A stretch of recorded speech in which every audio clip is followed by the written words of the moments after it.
ಬಡವರ ಬಗ್ಗೆ ನಮ್ಮ ಪಕ್ಷ ತಾಳ್ದಂತ ಕಾಳಜಿ, ಇತಿಹಾಸ ಇವೆಲ್ಲ ಕೂಡ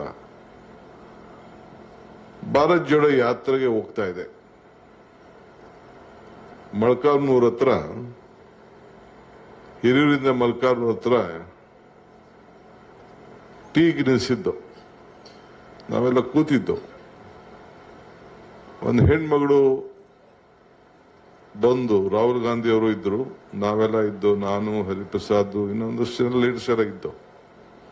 2 ಸೌತೆಕಾಯಿ ಹಿಡ್ಕೊಂಡು ಬಂದು ನಮಗೆ ಕೊಡಕ್ಕೆ ಬಂದು. ಸೊ ರಾಹುಲ್ ಗಾಂಧಿ ಅವರು ಕೇಳ್ತಾರೆ, ಏನದು, ಏನ್ ಕೊಡ್ತಾ ಇದಾರೆ, ಏನ್ ಹೆಣ್ಮಗಳು ಅಂತ.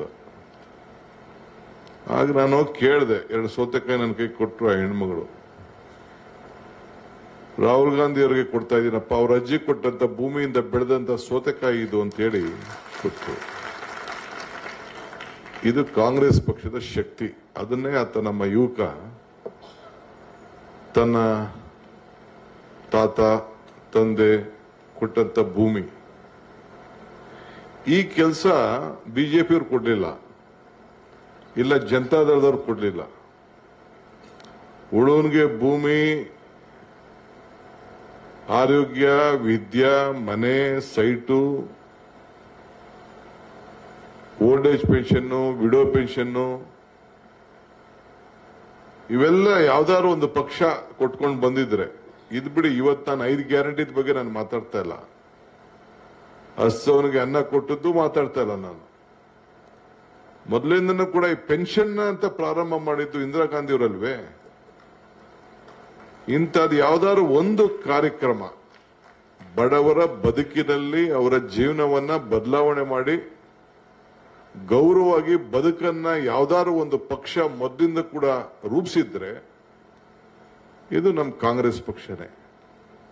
ಸಂವಿಧಾನದ ಹೆಸರಿನಲ್ಲಿ ನಾವು ಈಗ ಸೇರ್ಕೊಂಡಿದ್ದಾರೆ, ಪೀಠಕ್ಕೆ ಓದಿದ್ದಾರೆ. ಈ ಸಂವಿಧಾನ ಯಾರು ಕೊಟ್ಟಿದ್ದು? ಈ ರಾಷ್ಟ್ರಧ್ವಜ ಯಾರು ಕೊಟ್ಟಿದ್ದು? ಸ್ವಾತಂತ್ರ್ಯ ಯಾರು ಕೊಟ್ಟಿದ್ದು? ಇವೆಲ್ಲ ಕೂಡ ರಾಷ್ಟ್ರಗೀತೆ ಯಾರು ಕೊಟ್ರು? ಏನು ಬಿಜೆಪಿಯವರು ಕೊಟ್ಟಿದ್ರಾ? ಇಲ್ಲ ಬೇರೆ ದಳದವರೇನು ಕೊಟ್ಟಿದ್ರಾ?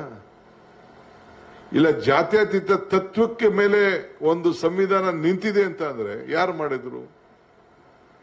ಈಗ ನಮ್ಮ ಬಸವಣ್ಣವ್ರ ಬಗ್ಗೆ ಫೋಟೋ ಹಾಕ್ತಾ ಇದ್ದೀವಿ. ಅವ್ರನ್ನ ನಮ್ಮ ನಾಯಕ, ಸಾಂಸ್ಕೃತಿಕ ನಾಯಕ ಅಂತ ನಾವು ಕರೀತಾ ಇದ್ದೇವೆ. ಅದನ್ನೇನಾದ್ರು ಬಿಜೆಪಿಯವರು ಮಾಡಿದ್ರ? ಅವರ ಮೌಲ್ಯಗಳನ್ನೇನಾದ್ರು ಸಾರಿದ್ರ? ಏನಿಲ್ಲ.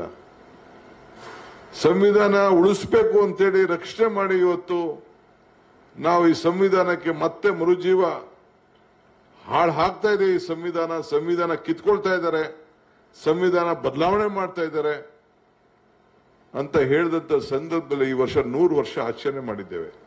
ಮಹಾತ್ಮ ಗಾಂಧೀಜಿಯವರು ಕಾಂಗ್ರೆಸ್ನ ನಾಯಕತ್ವವನ್ನು ವಹಿಸಿ 100 ವರ್ಷದ ಆಚೆ ಮೊನ್ನೆ ಬೆಳಗಾಂನಲ್ಲಿ ಮಾಡಿದ್ದೇವೆ.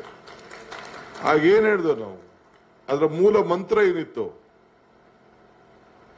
ಜೈ ಭೀಮ್, ಜೈ ಸಂವಿಧಾನ್, ಜೈ ಬಾಪು, ಜೈ ಭೀಮ್. ಫಸ್ಟ್ ಜೈ ಬಾಪು, ಜೈ ಭೀಮ್, ಜೈ ಸಂವಿಧಾನ್. ಈ ಮೂಲ ಮಂತ್ರ ಇದು ಕಾಂಗ್ರೆಸ್ ಪಕ್ಷದ ಮಂತ್ರ.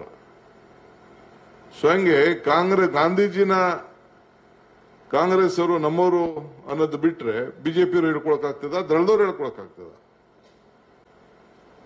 ಅಖಿಲ ಭಾರತೀಯ ರಾಷ್ಟ್ರೀಯ ಕಾಂಗ್ರೆಸ್ ಪಕ್ಷದ ಅಧ್ಯಕ್ಷರಾಗಿ 100 ವರ್ಷದ ಹಿಂದೆ ಬೆಳಗಾಂನಲ್ಲಿ ಅಧಿಕಾರವನ್ನು ವಹಿಸಿಕೊಂಡು ಈ ದೇಶದ ಸ್ವಾತಂತ್ರ್ಯವನ್ನ ಮುನ್ನಡೆಸುವುದು.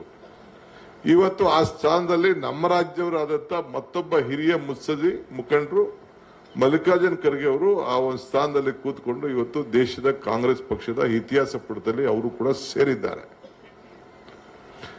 ಇದು ನಮ್ಮ ಶಕ್ತಿ. ಅದಕ್ಕೆ ನಾನು ಯಾವಾಗಲೂ ಹೇಳ್ತಾ ಇರೋದು, ಕಾಂಗ್ರೆಸ್ ಶಕ್ತಿನೇ ಈ ದೇಶದ ಶಕ್ತಿ.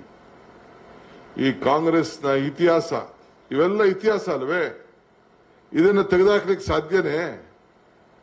ನಾವು ಇಂಥ ಇತಿಹಾಸ ಉಳ್ಳಂತ ಪಕ್ಷದಲ್ಲಿ ಸದಸ್ಯರಾಗಿದ್ದೇವಲ್ಲ, ಇದು ನಮ್ಮೆಲ್ಲರ ಭಾಗ್ಯ, ನಮ್ಮ ಭಾಗ್ಯ, ನಮ್ಮ ಭಾಗ್ಯ.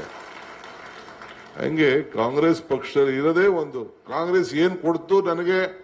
ಮೆಂಬರ್ ಮಾಡಲಿಲ್ಲ, ಚೇರ್ಮನ್ ಮಾಡಲಿಲ್ಲ, ಮಂತ್ರಿ ಮಾಡಲಿಲ್ಲ, ಮುಖ್ಯಮಂತ್ರಿ ಮಾಡಲಿಲ್ಲ, ದೊಡ್ಡ ಸೆಂಟ್ರಲ್ ಮಿನಿಸ್ಟರ್ ಮಾಡಲಿಲ್ಲ, ಗವರ್ನರ್ ಮಾಡಲಿಲ್ಲ, ಪಂಚಾಯತಿ ಮೆಂಬರ್ ಮಾಡಲಿಲ್ಲ ಅನ್ನೋದು ಮುಖ್ಯ ಅಲ್ಲ. ಈ ಧ್ವನಿ ನಿಮಗೆ ಕೊಡ್ತಲ್ಲ, ಈ ಮಾತಾಡೋ ಧ್ವನಿ ಕೊಟ್ಟಿದೆಯಲ್ಲ ಕಾಂಗ್ರೆಸ್ ಪಕ್ಷ. ಬೇರೆ ಪಾರ್ಟಿ ಧ್ವನಿ ಎಲ್ಲ ನಿಮ್ಗೆ ಕೊಡಕ್ ಆಯ್ತಿರ್ಲಿಲ್ಲ. ನನಗೆ ಬೇರೆ ಪಾರ್ಟಿ ಇವರು ನನಗೆ ಈ ಚೇರ್ ಕೊಡಕ್ ಆಯ್ತಿರ್ಲಿಲ್ಲ. ಇವತ್ತು ಯಾವ ಸ್ಥಾನದಲ್ಲಿ ನಾನಿದ್ದೀನೋ ಇಲ್ಲ ಎಷ್ಟೋ ಜನ ನಮ್ಮ ಲೀಡರ್ಶಿಪ್ ಇದ್ದಾರೋ ಅವ್ರಿಗೆ ಬೇರೆಯವ್ರಿಗೆ ಯಾರು ಈ ಸ್ಥಾನ ಕೊಡಕ್ ಆಗ್ತಿರ್ಲಿಲ್ಲ ಬೇರೆ ಪಾರ್ಟಿಲೆಲ್ಲ. ನಮ್ಮ ಪಾರ್ಟಿ ಮಾತ್ರ ಈ ಸ್ಥಾನವನ್ನ ಕೊಡ್ಲಿಕ್ಕೆ ಸಾಧ್ಯ. ಆ ಪಕ್ಷದಲ್ಲಿ ನಾವು ಸದಸ್ಯರಾಗಿದ್ದೀವಲ್ಲ, ಇದು ಬಹಳ ಪ್ರಮುಖವಾದಂತ ವಿಚಾರ. ಸೊ ಹಂಗೆ ನೀವು ಕೂಡ ಅವ್ರು ಹೇಳಿದ್ರು ನಾವು ಯಾವುದಕ್ಕೂ ಸೇರಿಲ್ಲ ಅಲ್ಲಿದ್ದ ನಾಯಕರು, ನಮ್ಗೆ ಯಾವ ಸ್ಥಾನಮಾನನೂ ಬೇಡ, ಈ ಪಕ್ಷಕ್ಕೋಸ್ಕರ ದುಡಿತೀವಿ ಅಂತ ಹೇಳಿದ್ರು. ಆ ನನ್ನ ತಾಯಿಗೆ ಮತ್ತು ಅವರೆಲ್ಲ ಜೊತೆ ಸೇರಿದಂತೆ ಎಲ್ಲ ನನ್ನ ಕಾರ್ಯಕರ್ತರಿಗೆ ಸಾಷ್ಟಾಂಗ ನಮಸ್ಕಾರಗಳನ್ನ ಅರ್ಪಿಸಲಿಕ್ಕೆ ನಾನು ಬಯಸ್ತಾ ಇದ್ದೇನೆ.